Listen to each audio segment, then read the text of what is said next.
morning, everyone, and welcome back.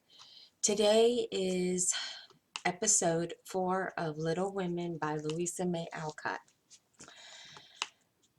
Her face is right opposite, and it looks so sweet behind the flowers. I can't help watching it. I haven't got any mother, you know. And Laurie poked the fire and to hide a little twitching of the lips that he could not control. The solitary, hungry look in his eyes went straight to Joe's warm heart. She had been so simply taught that there was no nonsense in her head, and at 15 she was as innocent and frank as any child.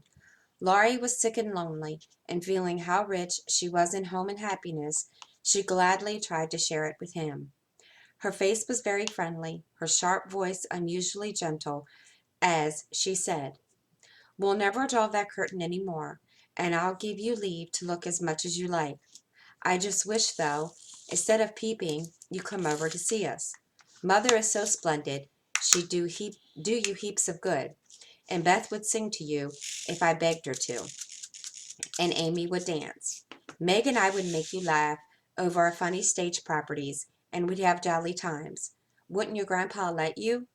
I think he would if your mother asked him. He's very kind, though he does not look so, and he lets me do what I like, pretty much. Only he's afraid I may be a bother to strangers," began Laurie, brightening more and more. "We're not strangers, we're neighbors. And you needn't think you'd be a bother. We want to know you, and have been trying to do this ever so long. We haven't been here a great while, you know, but we have got acquainted with all the neighbors but you. You see, Grandpa lives among his books, doesn't mind much what happens outside. Mr. Brooke, my tutor, doesn't stay here, you know, and I have no one to go out with me, so I just stop at home and get on as I can. That's bad. You ought to make an effort and go visiting everywhere you are asked. Then you'll have plenty of friends and pleasant places to go. Never mind being bashful. It won't last long if you keep going."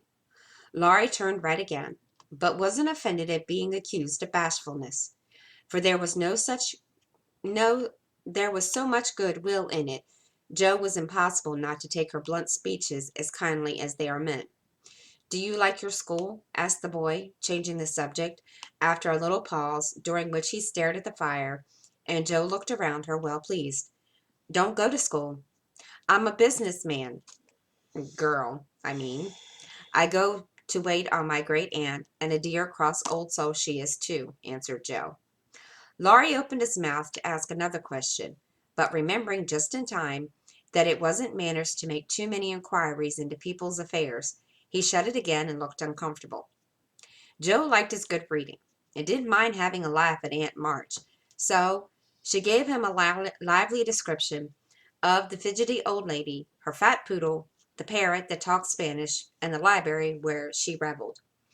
Laurie enjoyed that immensely, and when she told about the prim old gentleman who came once to woo Aunt March, and in the middle of a fine speech, and how Pa had tweaked his wig off to his great dismay, the boy lay back and laughed till the tears ran down his cheeks, and a maid popped her head in to see what was the matter. "Oh, that does me no end of good. Tell on, please," he said, taking his face out of the sofa cushion, red and shining with merriment. Much elated with her success, Joe did tell on, all about their plays and plans, their hopes and future fears for father, and the most interesting events of the little world in which the sisters lived. Then they got to talking about books, and to Joe's delight she found that Laurie loved them as well as she did, and had read even more than herself. "If you like them so much, come down and see ours. Grandfather is out, so you needn't be afraid," said Laurie, getting up. "I'm not afraid of anything," returned Joe, with a toss of the head. "I don't believe you are," exclaimed the boy, looking at her with much admiration, though he privately thought she would have had good reason to be a trifle afraid of the old gentleman if she met him in some of his moods. The atmosphere of the whole house being summer-like, Laurie led the way from room to room, letting Joe stop to examine whatever struck her fancy. And so, at last, they came to the library, where she clapped her hands and pranced, as she always did when especially delighted. It was lined with books, and there were pictures and statues and distracting little cabinets full of coins and curiosities and sleepy hollow chairs and queer tables and bronzes, and best of all, a great open fireplace with quaint tiles all around it. What richness, sighed Joe, sinking into the depth of a velour chair and gazing about her with an air of intense satisfaction. Theodore Lawrence, you ought to be the happiest boy in the world, she added impressively. A fellow can't live on books, said Laurie, shaking his head as he perched on a table opposite. Before he could more, a, a bell rang, and Joe flew up, exclaiming with alarm, Mercy me! It's your grandpa. Well, what if it is? You're not afraid of anything, you know, returned the boy, looking wicked. I think I'm a little bit afraid of him, but I don't know why I should be. Marmee said I might come, and I don't think you're any worse for it, said Joe, composing herself, though she kept her eyes on the door. I'm a great deal better for it, and ever so much obliged. I'm only afraid you are very tired of talking to me. It was so pleasant I couldn't bear to stop, said Laurie gratefully. The doctor to see you, sir, and the maid beckoned as she spoke. Would you mind if I left you for a minute? I suppose I must see him, said Laurie. Don't mind me. I'm happy as a cricket here, answered Joe. Laurie went away, and his guest amused herself in her own way. She was standing there before a fine portrait of the old gentleman when the door opened again, and without turning, she said decidedly, I'm sure now that I shouldn't be afraid of him, for he's got kind eyes, though his mouth is grim and he looks as if he had a tremendous will of his own. He isn't as handsome as my grandfather, but I like him. Thank you, ma'am, said a gruff voice behind her, and there, to her great dismay, stood old Mr. Lawrence. Poor Joe blushed till she couldn't blush any redder, and her heart began to beat uncomfortably fast as she thought what she had said. For a minute a wild desire to run away possessed her, but that was cowardly, and the girls would laugh at her. So she resolved to stay and get out of the scrape as she could. A second look showed her that the living eyes under the bushy eyebrows were kinder even than the painted ones, and there was a sly twinkle in them, which lessened her fear a good deal. The gruff voice was gruffer than ever, as the old gentleman said abruptly after the dreadful pause. So, you're not afraid of me, hey? Not much, sir. And you don't think me as handsome as your grandfather? Not quite, sir. And I've got a tremendous will, have I? I only said I thought so. But you like me in spite of it? Yes, I do, sir. That answer pleased the old gentleman. He gave a short laugh, shook hands with her, and putting his finger under her chin, turned up her face, examined it gravely, and let it go, saying with a nod, You've got your grandfather's spirit, if you haven't his face. He was a fine man, my dear, but what is better, he was a brave and honest one, and I was proud to be his friend. Thank you, sir. And Joe was quite comfortable after that, for it suited her exactly. What have you been doing to this boy of mine, hey? Was the next question sharply put. Only trying to be neighborly, sir. And Joe told how her visit came about. You think he needs cheering up a bit, do you? Yes, sir.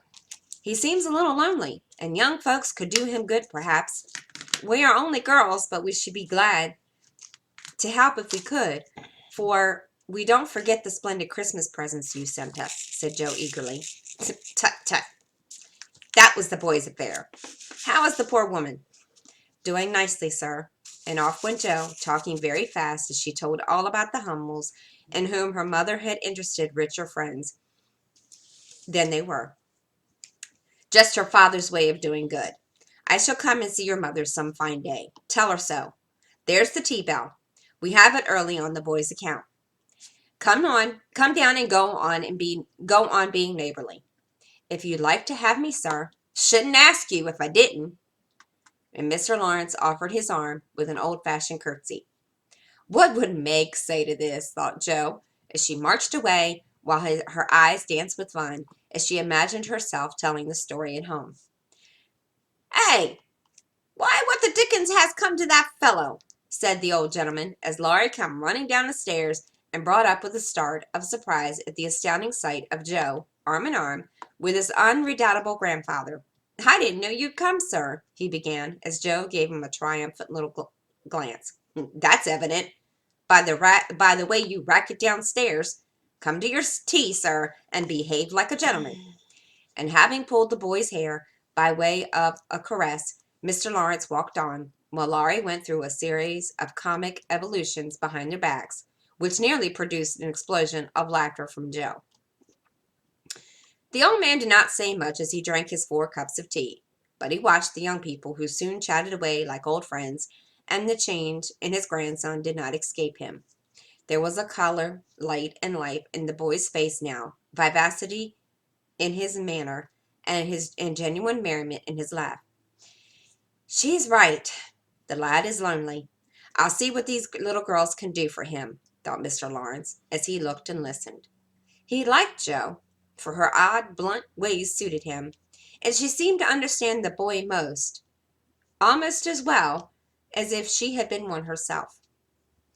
If the Lawrences had been what Joe had called prim and poky, she would not have gotten on at all, for such people always made her shy and awkward, but finding them free and easy, she was so herself and made a good impression. When they rose, she proposed to go, but Laurie said he had something more to show her, and took her away to the conservatory, which had been lighted for her benefit.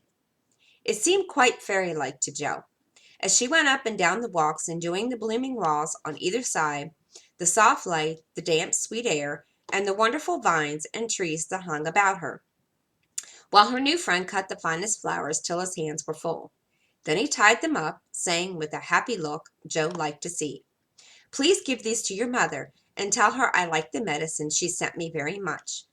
They found Mr. Lawrence standing before the fire in the great drawing room, but Joe's attention was entirely absorbed by a grand piano which stood open. "Do you play?" she asked, turning to Laurie with a respectful expression. "Sometimes," he answered modestly. "Please do now. I want to hear it so I can tell Beth." "Won't you first?" "Don't know how. Too stupid to learn. But I love music dearly." So Laurie played, and Joe listened, with her nose luxuriously buried in the heliotrope and tea roses. Her respect and regard for the Lawrence boy increased very much, for he played remarkably well and didn't put on any airs. She wished Beth could hear him, but she did not say so, only praised him till he was quite absorbed and abashed, and his grandfather came to his rescue. That'll do, young lady. Too many sugar plums are not good for him. His music isn't bad, but I hope he will do as well in more important things. Going? Well, I'm much obliged to you, and I hope you'll come again. My respects to your mother. Good night, dear Dr. Joe." He shook hands kindly, but looked as if something did not please him. When they got into the hall, Joe asked Laurie if she had said something amiss. He shook his head. "No, it was me. He doesn't like to hear me play." "Why not?" "I'll tell you some day.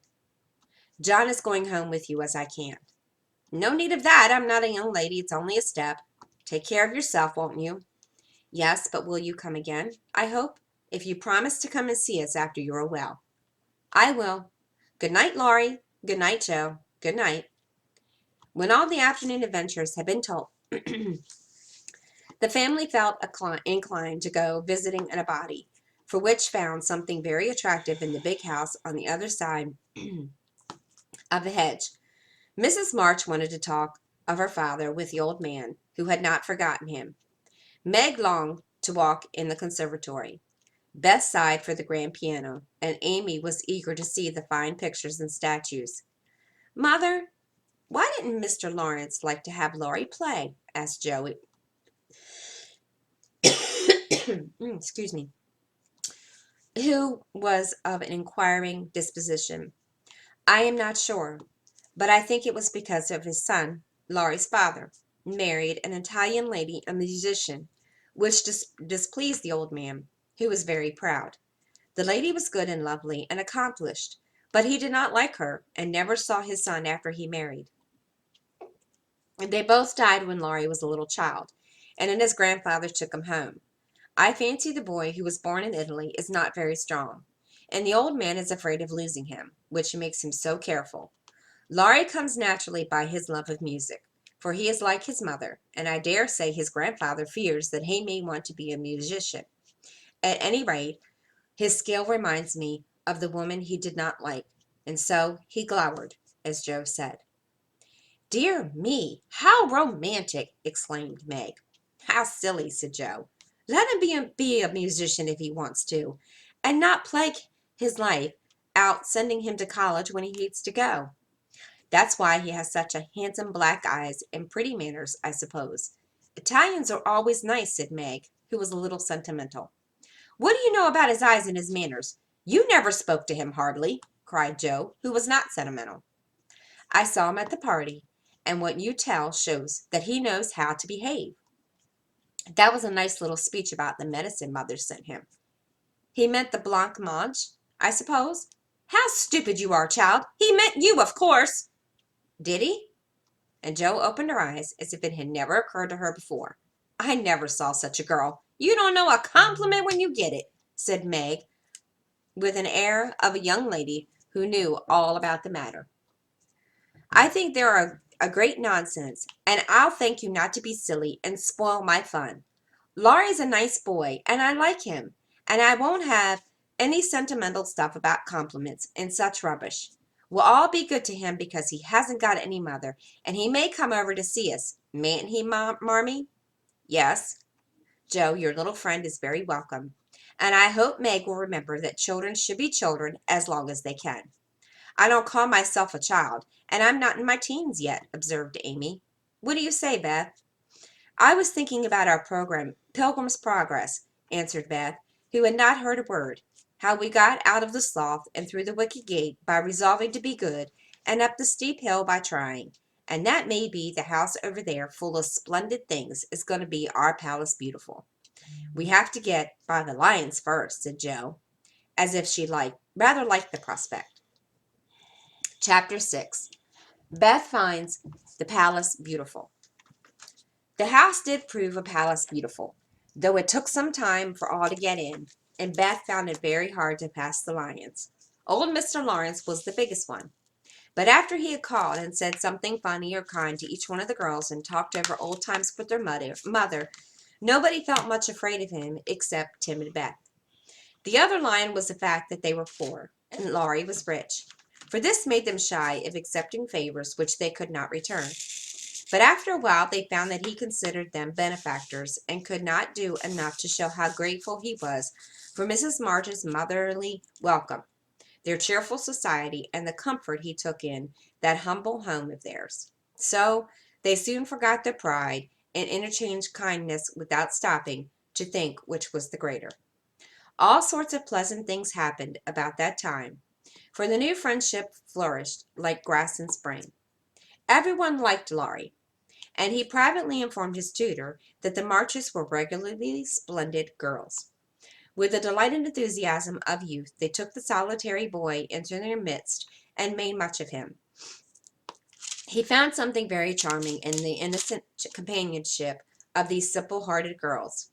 Never having known mother or his sisters, he was quick to feel the influences they brought about him, and their busy, lively ways made him ashamed of the indolent life he had led. He was tired of books, and found people so interesting now that Mr. Brooke was obliged to make very unsatisfactory reports. For Laurie was always playing truant and running over to the Marches. "Never mind, let him take a holiday and make it up afterward," said the old gentleman. "The good lady next door says he's studying too hard and needs young society, amusement, and exercise.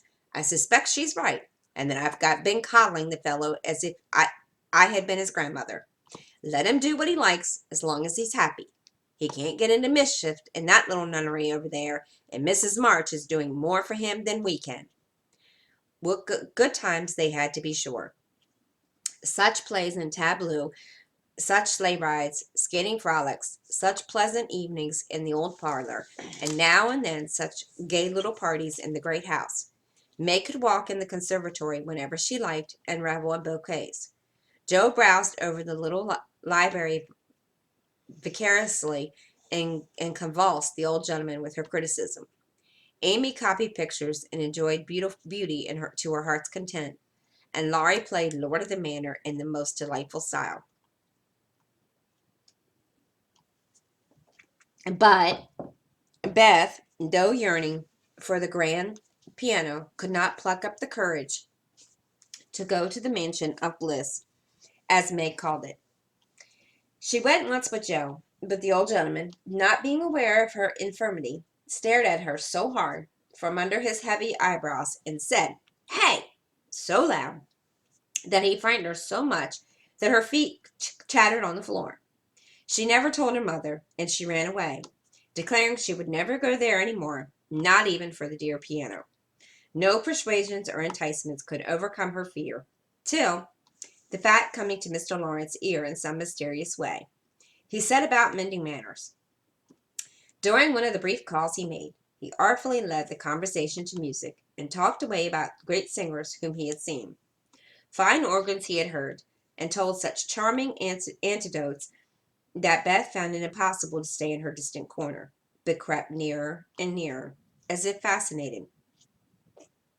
At the back of his chair she stopped and stood listening, with her great eyes wide open and her cheeks red with excitement of this unusual performance. Taking no more notice of her than if she had been a fly, Mr. Lawrence talked on about Laurie's lessons and teachers. And presently, as if the idea had just occurred to him, he said to Mrs. March, "The boy neglects his music now, and I'm glad of it, for he was getting too fond of it. But the piano suffers for want of use. Wouldn't some of your girls like to run over and practice on it now and then, just to keep it in tune, you know, ma'am?" Beth took a step forward and pressed her hands tightly together to keep from clapping them, for this was an irresistible temptation, and the thought of practicing on that splendid instrument quite took her breath away. Before Mrs. March could reply, Mr. Lawrence went on with an odd little nod and a smile. "They needn't see or speak to anyone, but run in at any time, for I'm shut up in my study at the other end of the house, and Laurie is out a great deal, and the servants are never near the drawing room after 9 o'clock." Here he rose as if going, and Beth made up her mind to speak, for that last arrangement left nothing to be desired. "Please tell the young ladies what I say, and if they don't care to come, why, never mind." Here a little hand slipped into his, and Beth looked up at him with a face full of gratitude as she said in her earnest yet timid way, "Oh, sir, they do care very much." "Are you the musical girl?" he asked without startling. "Hey?" as he looked down at her very kindly. "I'm Beth. I love it dearly, and I'll come if you are quite sure nobody will hear me and be disturbed," she added, fearing to be rude and trembling at her own boldness as she spoke. "Not a soul, dear. The house is empty half the day, so come and drum away as much as you like, and I shall be obliged to you." "How kind you are, sir." Beth blushed like a rose under the friendly look he wore, but she was not frightened now, and gave the hand a grateful squeeze, because she had no words to thank him for the precious gift that he had given her. The old gentleman softly stroked the hair of her forehead. Stooping down, he kissed her, saying in a tone few people ever hear, "I had a little girl once, with eyes like these. God bless you, my dear. Good day, madam." And away he went in a great hurry. Beth had a rapture with her mother, and then rushed up to impart the glorious news to her family of invalids, as the girls were not home. How blithely she sang that evening, and how they all laughed at her because she woke Amy in the night by playing the piano on her face in her sleep. The next day, having seen both the old and young gentlemen out of the house, Beth, after 2 or 3 retreats, fairly got in at the side door, and made her way as noiselessly as any mouse to the drawing room, where her idol stood. Quite by accident, of course. Some pretty, easy music lay on the piano, and with trembling fingers and frequent stops to listen and look about, Beth at last touched the great instrument, and straightway forgot her fear, herself, and everything else but the unspeakable delight which the music gave her, for it was like the voice of a beloved friend. She stayed till Hannah came to take her home to dinner, but she had no appetite. She could only sit and smile upon everyone in a general state of beatitude. After that, the little brown hood slipped through the hedge nearly every day, and the great drawing room was haunted by a tuneful spirit that came and went unseen. She never knew that Mr. Lawrence opened his study door to hear the old-fashioned airs he liked. She never saw Laurie mount guard in the hall to warn the servants away. She never suspected that the exercise books and the new songs which he found in the rack were put there for her special benefit.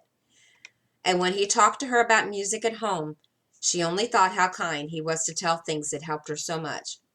So she enjoyed herself heartily, and found what isn't always the case, that her grandest wish was all she had hoped.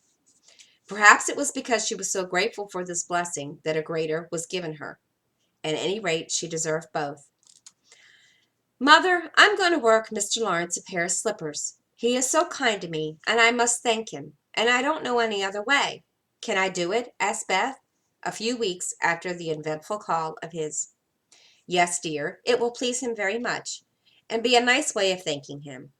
The girls will help you about them, and I will pay for the making up, replied Mrs. March, who took up a peculiar pleasure in granting Beth's request, because she so seldom asked anything for herself. After many serious discussions with Meg and Joe, the pattern was chosen, the materials bought, and the slippers began. A cluster of grave yet cheerful pansies on deeper purple ground was pronounced very appropriate and pretty, and Beth worked away and late, with occasional lifts over hard parts. She was a nimble little needlewoman, and they were finished before anyone got tired of them. Then she wrote a short, simple note, with Laurie's help, and got them smuggled onto the study table one morning before the old gentleman was up. When this excitement was over, Beth wanted to see what would happen. A day passed, and a part of the next, before any acknowledgment arrived, and she was beginning to fear she had offended her crotchety friend. On the afternoon of the second day, she went to do an errand, and gave poor Joanna, the invalid doll, her daily exercise.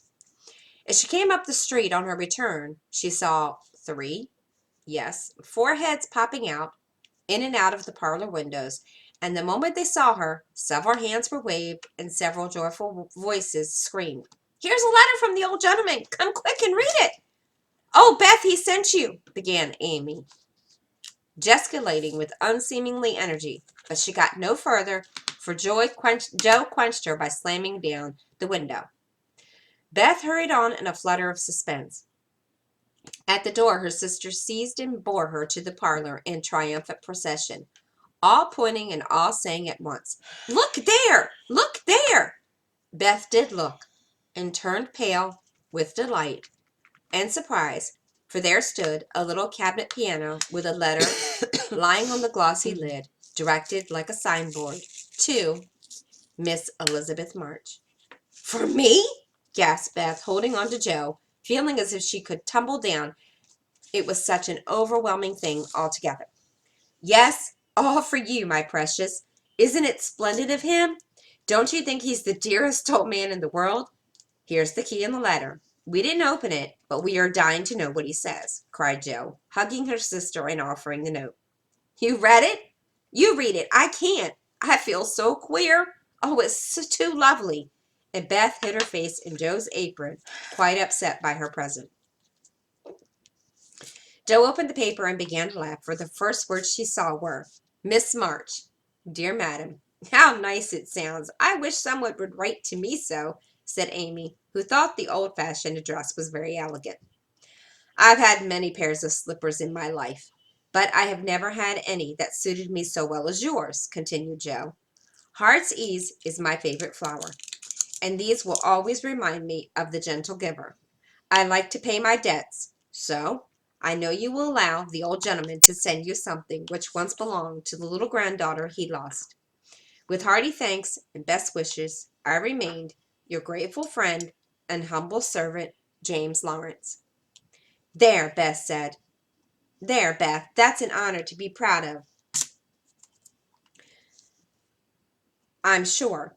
Laurie told me how fond Mr. Lawrence used to be of the child who died, and how he kept all her little things carefully. Just think he's given you her piano. That comes of having big blue eyes and loving music, said Joe, trying to soothe Beth, who trembled and looked more excited than she had ever been before. See the cunning brackets to hold candles, and the nice green silk puckered up with a gold rose in the middle, and the pretty rack and stool all complete, added Meg, opening the instrument and displaying its beauties. Your humble servant, James Lawrence. Only think of his writing that to you. I'll tell the girls. They'll think it's splendid, said Amy, which was impressed by the note. Try it, honey. Let's hear the sound of the baby piano, said Hannah, who always took a share in the family joys and sorrows. So Beth tried it, and everyone pronounced it was the most remarkable piano ever heard, and it had evidently been newly tuned and put in apple pie order. But perfect as it was, I think the real charm lay in the happiest of all faces which leaned over as Beth lovingly touched the beautiful black and white keys and pressed the bright pedals. "You'll have to go and thank him," said Joe, by way of joke, for the idea of the child's really going never entered her head. "Yes, I mean to. I guess I'll go now, but if I get frightened thinking about it," and to the utter amazement of the assembled family, Beth walked deliberately down the garden, down through the hedge, and in at the Lawrence's door. "Well, I wish I may die if it ain't the queerest thing I ever see. The peony has turned her head. She never have gone in her right mind," cried Hannah, staring after her, while the girls were rendered quite speechless by their miracle. They would have been still more amazed if they had seen what Beth did afterward. "If you will believe me," she went and knocked on the study door before she gave herself time to think, when a gruff voice called out, "Come in." She did go in, right up to Mr. Lawrence, who looked quite taken aback and held out her hand, saying with only a small quiver in her voice, "I came to thank you, sir, for—" But she didn't finish, for he looked so friendly that she forgot her speech, and only remembering that he had lost the little girl he loved, she put both arms around his neck and kissed him. If the roof of the house had suddenly flown off, the old gentleman wouldn't have been more astonished, but he liked it. Oh dear, yes, he liked it amazingly, and was so touched and pleased by that little confiding kiss that all his crustiness vanished, and he just set her on his knee and laid his wrinkled cheek against her rosy one, feeling as if he had gotten his own little granddaughter back again. Beth ceased to fear him from that moment, sat there talking to him as cozily as she had known him all her life, for love casts fear out and gratitude can only conquer pride. When she went home, he walked with her to her own gate, shook hands cordially, and touched his hat as he marched back again, looking very stately and erect, like a handsome, soldierly old gentleman as he was. When the girls saw that performance, Joe began to dance a jig, by the way of expressing her satisfaction. Amy nearly fell out the window in her surprise, and Meg exclaimed with uplifted hands, "Well, I do believe the world is coming to an end." Chapter 7. Amy's Valley of Humiliation. "That boy is perfect Cyclops, isn't he?" said Amy one day, as Laurie clattered by on horseback with a flourish of his whip as he passed. "How dare you say so, when he's got both his eyes, and very handsome ones they are, too," cried Joe, who resented any slighting marks about her friend. "I didn't say anything about his eyes. I don't see why you need fire up when I admire his writing. Oh, my goodness, that little goose means a centaur, and she called him a cyclops!" exclaimed Joe with a burst of laughter. "You needn't be so rude. It's only a lapse of linguae, as Mr. Davis says," retorted Amy, finishing Joe with her Latin. "I just wished I had a little of the money Laurie spends on that horse," she added, as if to herself, yet hoping her sisters would hear.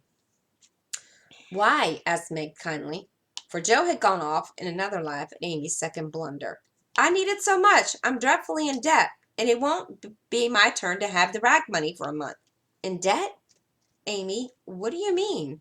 And Meg looked sober. "Well, I owe at least a dozen pickled limes, and I can't pay them, till I have money, for Marmee forbade my having anything charged at the shop. Tell me all about it. Are limes the fashion now? It used to be prickling bits of rubber to make balls. And Meg tried to keep her countenance. Amy looked so grave and important.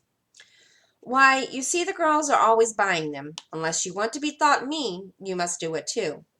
It's nothing but limes now, for everyone is sucking them at their desk in school time, and trading them off for pencils, beads, bead rings, paper dolls, or something else at recess. If one girl likes another, she gives her a lime. If she's mad with her, she eats one before her face and doesn't even offer a sup. They take treat by turns, and I've had ever so many, but haven't returned them. And I ought, for they are debts of honor. How much will pay them off and restore your credit? Asked Meg, taking out her purse. A quarter would more than do it, and leave a few cents over for a treat for you. Don't you like limes? Not much. You may have my share.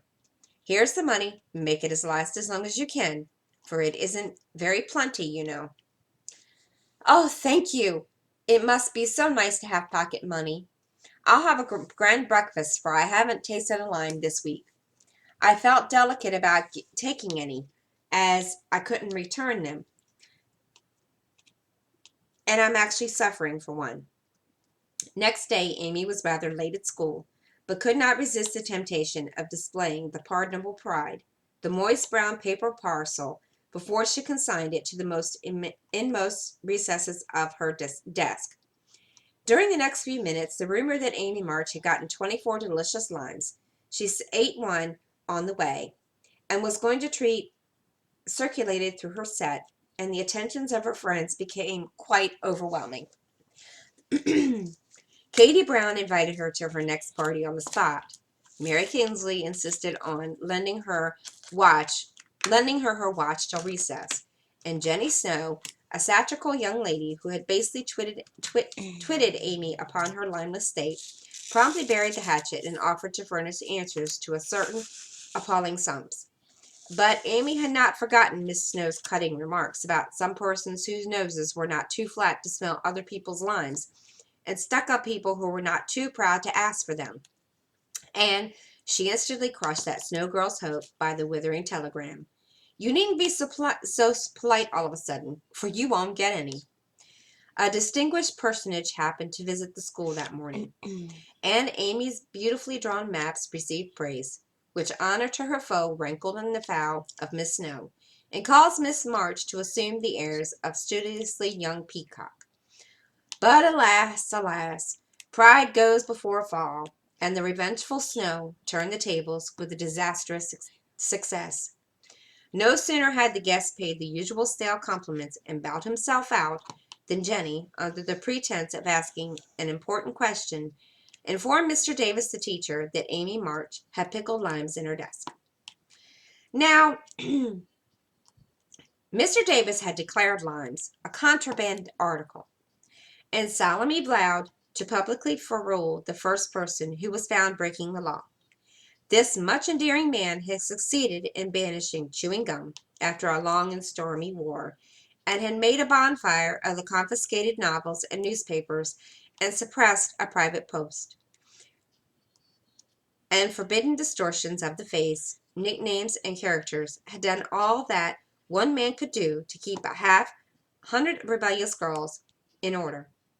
Boys are enough to human patience, goodness knows, but girls are infinitely more so, especially to nervous gentlemen with tyrannical tempers and no more talent for teaching than Dr. Blimber. Mr. Davis knew any quantity of Greek and Latin and algebra and ologies of all sorts, so he was called a fine teacher, and manners and morals and feelings and examples were not considered of any particular importance. It was the most unfortunate moment for denouncing Amy, and Jenny knew it. Mr. Davis had evidently taken his coffee too strong that morning. There was an east wind, which always affected his neuralgia, and his pupils had not done him the credit which he felt he deserved. Therefore, to use the expressive, if not elegant, language of a schoolgirl, he was as nervous as a witch, as cross as a bear. The word lines were like a fire to powder. His yellow face flushed, and he rapped on his desk with an energy which made Jenny skip to her seat with unusually rapidity. Young ladies, attention, if you please. At the stern order, the buzz ceased, and 50 pairs of blue, black, gray, and brown eyes were obediently fixed upon his awful countenance. Miss March, come to the desk. Amy rose to comply with outward composure, but a secret fear oppressed her, for the limes weighed upon her conscience.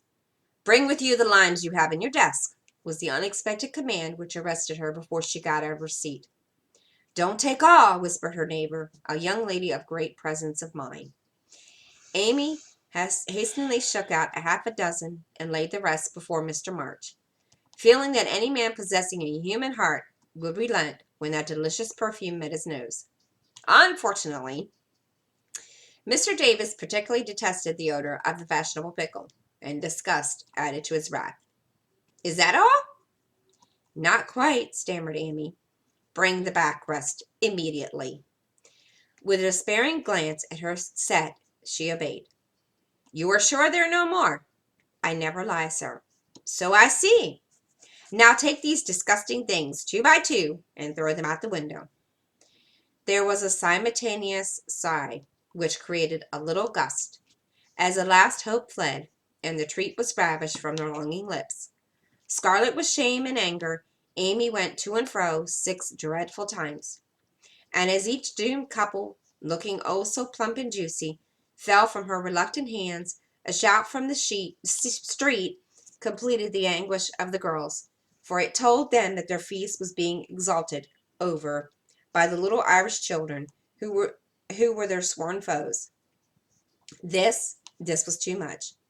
A flashed indignant of appealing glances at the inexorable Miss Davis, and one passionate lime lover burst into tears.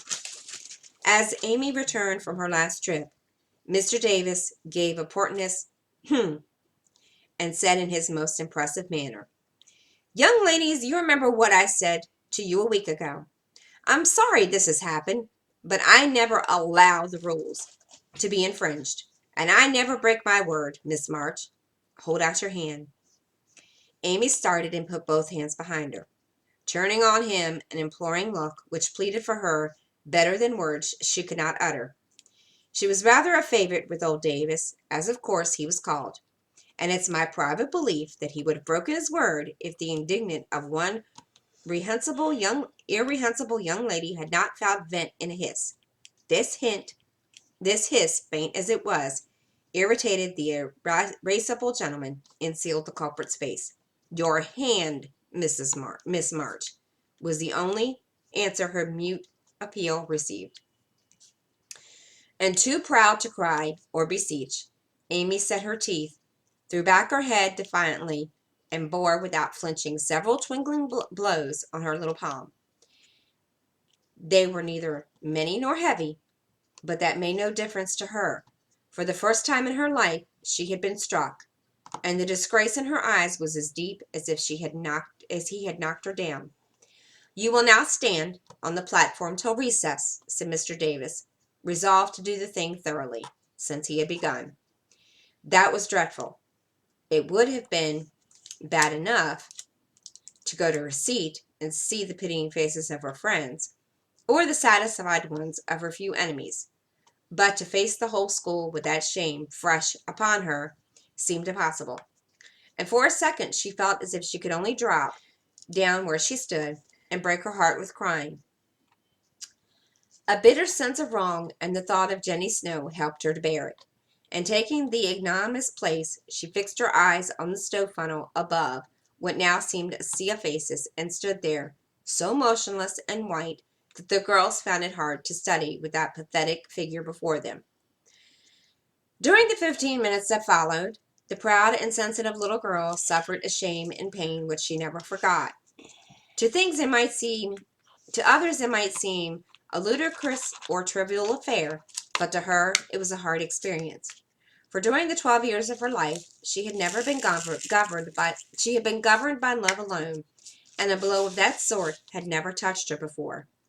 The smart of her hand and the ache of her heart were forgotten in the sting of the thought. I shall have to tell it home, and they will be so disappointed in me. The 15 minutes seemed an hour, but they came to an end at last, and the word recess had never seemed more welcome to her before. "You can go, Miss March," said Mr. Davis, looking as if he felt uncomfortable. He did not soon forget the reproachful glance Amy gave him as she went without a word to anyone, straight into the anteroom, snatched her things, and left the place forever, as she passionately declared to herself. She was in a sad state when she got home, and when the older girls arrived, some time later, an indignant meeting was held at once. Mrs. March did not say much, but looked disturbed, and comforted her afflicted little daughter in her tenderest manner. Meg bathed the insulted hand with glycerin and tears, and but Beth felt that even her beloved kitten would fail as a balm for her griefs like this. Joe wrathfully proposed that Mr. Davis be arrested without delay, and Hannah shook her fist at the villain and pounded potatoes for dinner as if she had had him under her pestle. No notice was taken by Amy's flight, except by her mates, but the sharp-eyed Demasius discovered that Mr. Davis was quite benignant in the afternoon, also unusually nervous.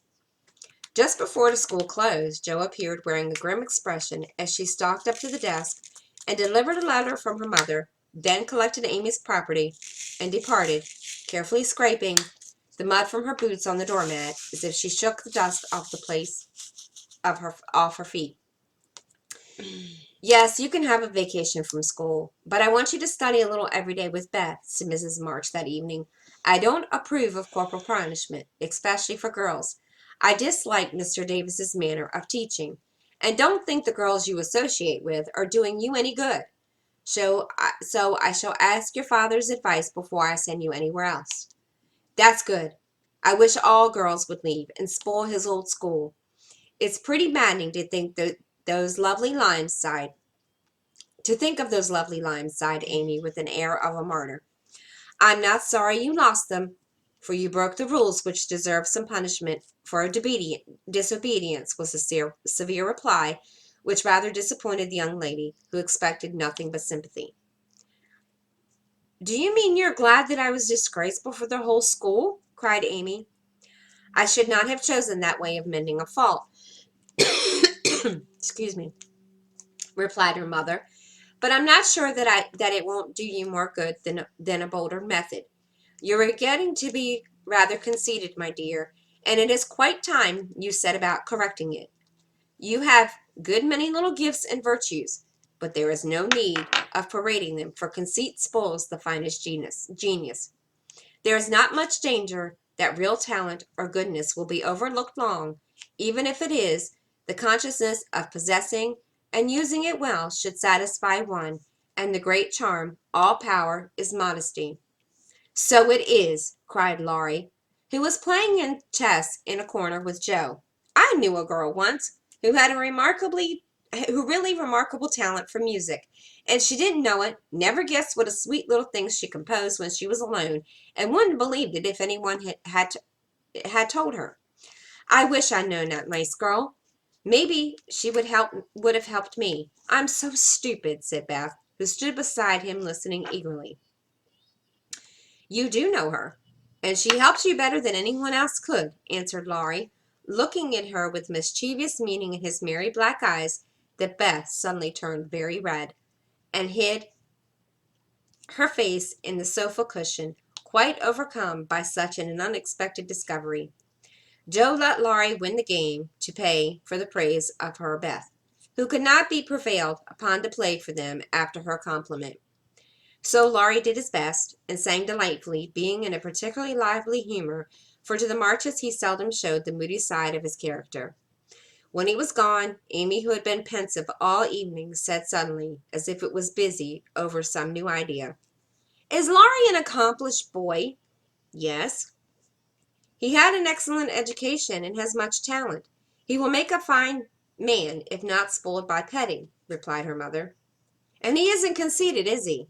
asked Amy. "Not in the least. That is why he's so charming, and we all like him so much." And that's it. Thank you for listening, guys.